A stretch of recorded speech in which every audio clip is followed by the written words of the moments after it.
Hello students. तो कैसे हो आप सब। Good morning. सबसे पहले अगर किसी वीडियो में मैं गुड मॉर्निंग भूल गया हूँ तो समझ लेना मैं गुड मॉर्निंग तो कर ही रहा हूँ, क्योंकि मेरा मानना है कि स्टूडेंट्स, जब भी हम जोश के साथ कभी भी पहली बार उठते हैं, किसी से मिलते हैं, तो गुड मॉर्निंग बोलते हैं। और मेरा मानना है कि जब जागो तभी सवेरा। आप चाहे ये वीडियो कभी भी देख रहे हो तो मेरी तरफ से गुड मॉर्निंग स्टूडेंट्स। क्योंकि मैं हर रोज 50 क्वेश्चंस करवा रहा हूँ और हम 8 पार्ट इसके कर चुके हैं। 8 पार्ट का मतलब हम 400 क्वेश्चंस कर चुके हैं। तो आज हम 401 नंबर से स्टार्ट करते हैं स्टूडेंट्स।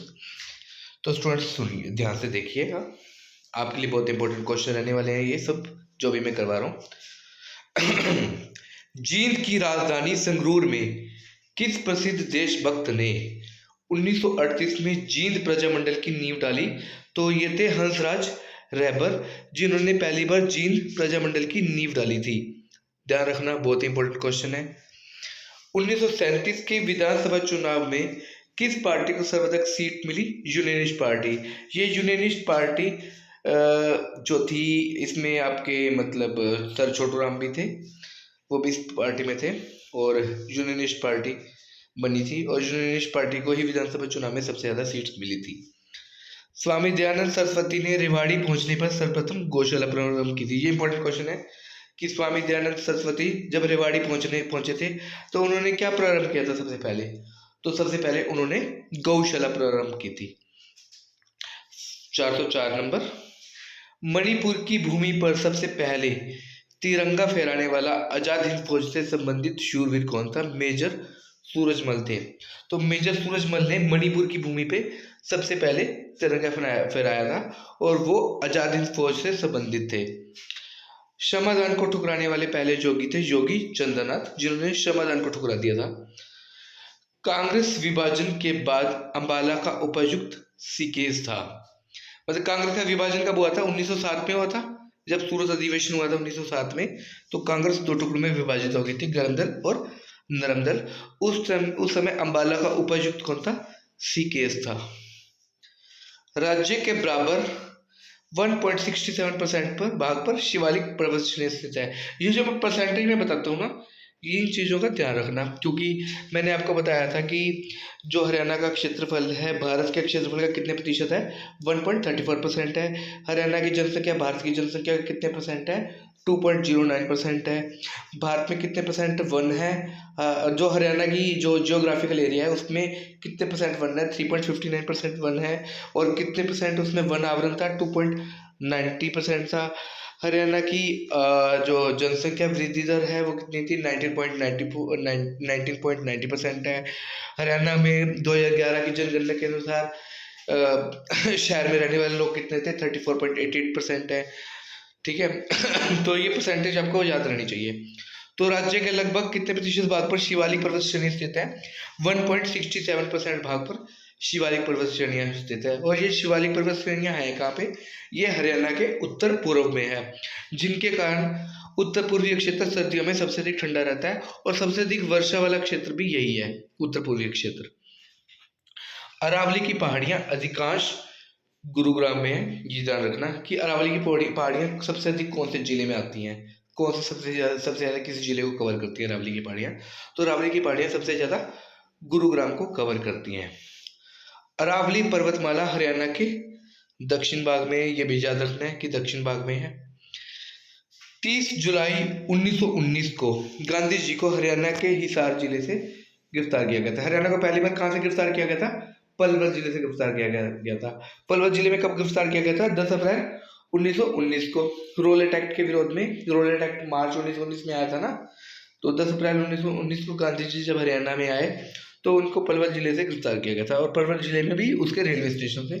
और दूसरी बार उनको 30 जुलाई 1919 को गांधी जी को हिसार जिले में गिरफ्तार किया गया था। बल्लभगढ़ का अंतिम राजा जिसने 1857 के स्वतंत्रता संग्राम में वीरता का परिचय दिया था, नाहर सिंह। इसलिए वहां पे नाहर सिंह के नाम से स्टेडियम भी है स्टूडेंट्स, बल्लभगढ़ में। नाहर सिंह को जनवरी 1858 में मृत्यु की सजा दी गई थी, क्योंकि 1857 में स्वतंत्रता संग्राम हुआ था और 1858 में उन्हें मृत्यु की सजा दे दी गई थी नाहर सिंह को। अरावली पर्वत भारत की प्राचीनतम पर्वत श्रृंखलाएं हैं, ये याद रखना है। और सबसे न्यूनतम की बात की जाए तो हिमालय पर्वत श्रृंखलाएं जो है भारत की सबसे न्यूनतम पर्वत श्रृंखलाएं हैं, और अरावली पर्वत श्रृंखलाएं भारत की सबसे प्राचीनतम पर्वत श्रृंखलाएं हैं। क्रोहा पर्वत चोटी, क्रोहा पर्वत चोटी किस पर्वत श्रृंखला का भाग है? विंध्य पर्वत का भाग है। ये क्रोहा पर्वत चोटी है कहाँ पे स्टूडेंट्स? मोरनी की पहाड़ियों पर है। मोरनी की पहाड़ियों का सबसे ऊंची जो चोटी है उसको क्रोह पर्वत चोटी कहते हैं, ठीक है। और ये विंध्यन पर्वत का भाग है, और इसकी अगर ऊंचाई पूछी जाए तो वो है 1514 मीटर। 1514 मीटर लिख लो इसको, इंपॉर्टेंट क्वेश्चन है स्टूडेंट्स। ये अगला क्वेश्चन है भी ये। मोरनी पहाड़ी का उच्चतम बिंदु जिसको हम क्रोह चोटी बोलते हैं 1514 मीटर है। कैनेजोइक काल में राज्य में नदी नाले पहाड़ आदि का सुचारू रूप से निर्माण हुआ। तो अगर कोई पूछे हरियाणा में नदी नाले पहाड़ों आदि का सुचारू रूप से निर्माण कब हुआ? कैनेजोइक काल में। और हरियाणा की भूमि का जो हिस्सा है उसका निर्माण कब हुआ? मेसोजोइक काल में। हरियाणा का कौन सा प्राकृतिक भाग सबसे बड़ा है? तो अरावली की पहाड़ियों का शुष्क मैदानी भाग सबसे बड़ा है।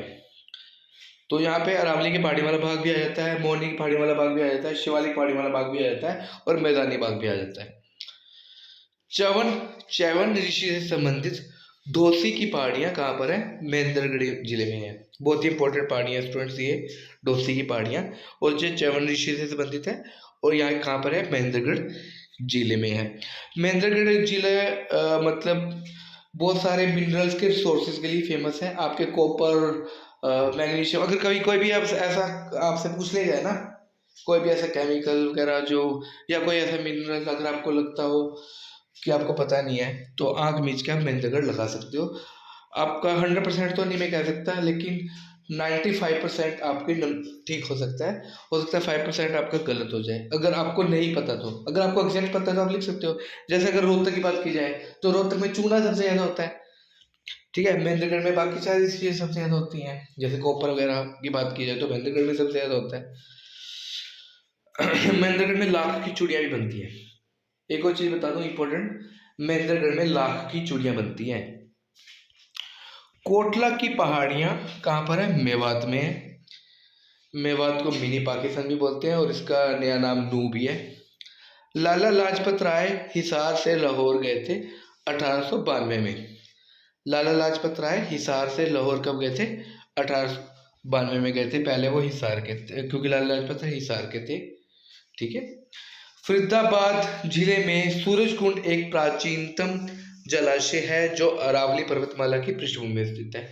तो ये पूछा जा सकता है कि फरीदाबाद में ऐसा कौन सा जलाशय है और जो अरावली पर्वतमाला की पृष्ठभूमि में है? तो हम उसको आंख मीच के हम सूरजकुंड लिख देंगे। सूरजकुंड का निर्माण किसने करवाया था? सूरजपाल ने करवाया था। सूरजकुंड का निर्माण करवाया था सूरजपाल ने।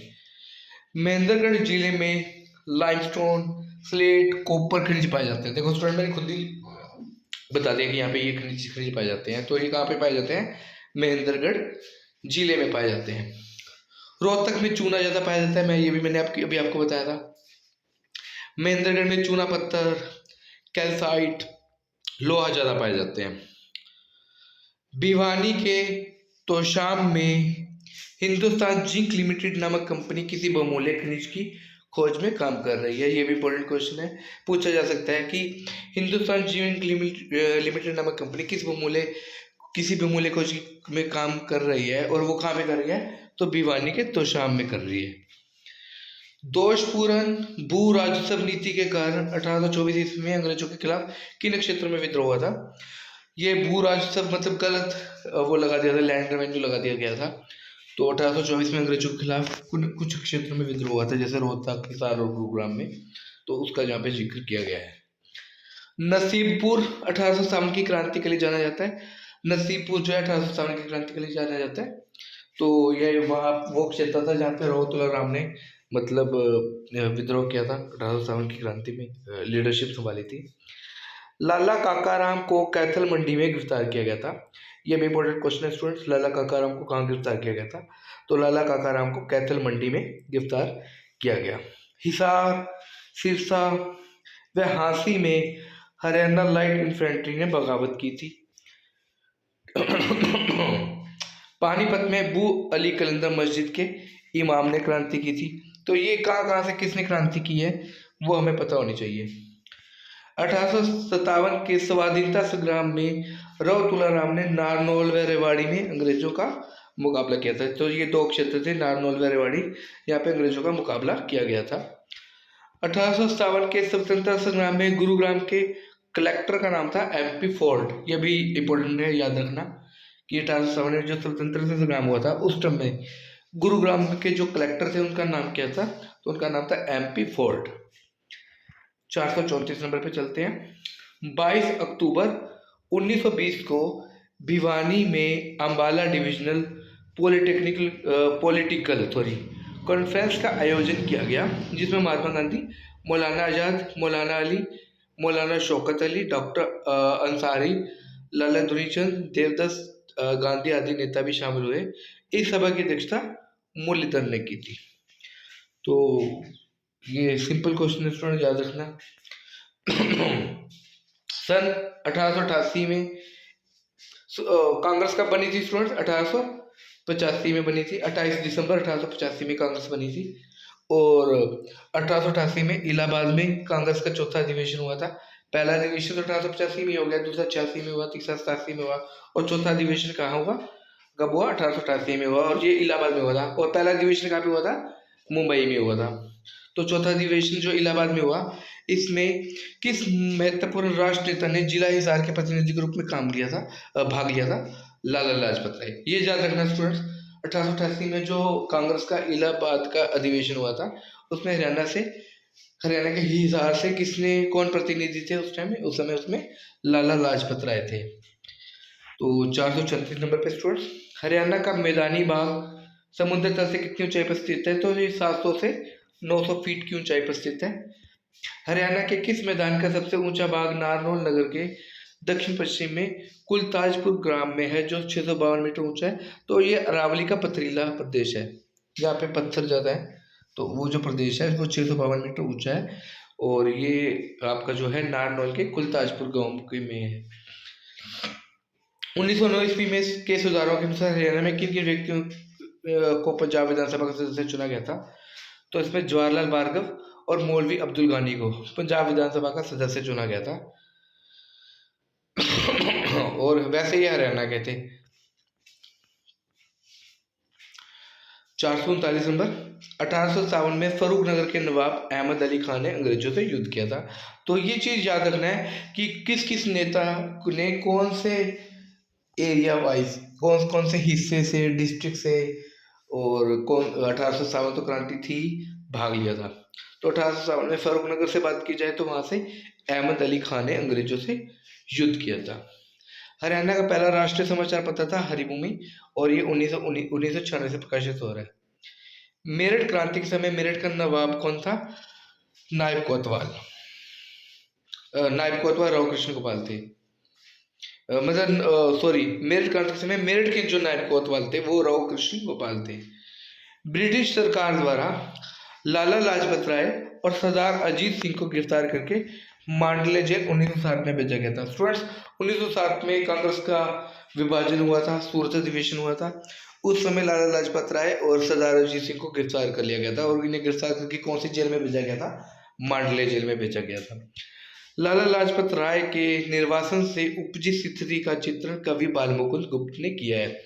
जब लाला लाजपत राय को के निर्वासन से जो स्थिति उपजी थी, जो प्रॉब्लम आई थी, सिचुएशन आई थी, उसका सारा जिक्र कवि बालमुकुंद गुप्त ने किया है। हरियाणा के स्वतंत्रता सेनानी पंडित नेकीराम शर्मा का जन्म 4 सितंबर 1887 को रोहतक में हुआ था। पंडित नेकीराम शर्मा कहाँ के थे? रोहतक से थे। और पंडित दीनदयाल शर्मा कहाँ के थे? दीनदयाल उपाध्याय कहाँ के थे? वो झज्जर के थे। मुझे तो संपूर्ण भारत की भूमि चाहिए, ये शब्द किसने कहे थे? पंडित नेकीराम शर्मा ने कहे थे। 1887 में पंडित दीनदयाल शर्मा ने, ये पंडित दीनदयाल शर्मा आ गए कहाँ के थे? झज्जर के थे, ने भारत धर्म महामंडल की स्थापना की थी। तो इन्होंने भारत धर्म महामंडल की स्थापना की थी। कृष्णदेव देसाई ने लोकमान्य तिलक को सूरत अधिवेशन में पंडाल में जाने से रोक दिया था। तो ये क्वेश्चन भी इंपॉर्टेंट है कि लोकमान्य तिलक को सूरत अधिवेशन में पंडाल से जाने से किसने रोका था? तो कृष्णदेव देसाई ने रोका था। ऐतिहासिक चौबीसी चबूतरा कहाँ पर है? मैम, रोहतक में है। ये चीजें भी याद रखनी है कि कौन सा प्लेस कहाँ पे है। प्लेस जनरली पूछ लेते हैं और वो कहाँ पर है, ये पूछे भी गए हैं क्वेश्चंस पहले भी। कांग्रेस की स्वर्ण जयंती हरियाणा में 28 दिसंबर 1935 को मनाई गई।